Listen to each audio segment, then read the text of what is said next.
अस्सलाम वालेकुम दोस्तों, ये सी बैंड की एलईडी लगाकर 6 फुट की डिश मैंने सेट की है। नामालूम सेटेलाइट। आपको मालूम हो तो मुझे बता दीजिएगा कमेंट बॉक्स में। आज ढूंढ रहा था तो ये सेटेलाइट मिली है मुझे। तो अभी इसकी रिसर्च बाकी है कि ये कौन सी सेटेलाइट है। उम्मीद है वीडियो आपको आएगी पसंद आए तो लाइक कर दीजिएगा, चैनल को सब्सक्राइब भी ज़रूर कर दीजिएगा। तो ये देखिए इसकी ट्यूनिंग।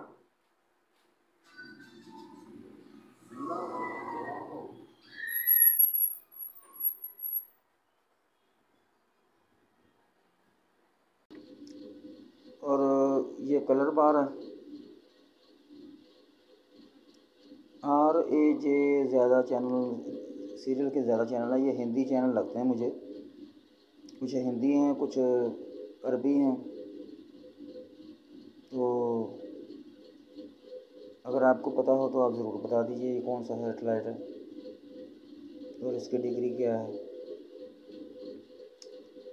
उम्मीद है वीडियो आपको आएगी पसंद। आगे वीडियो पसंद आ जाए तो लाइक कर दीजिए।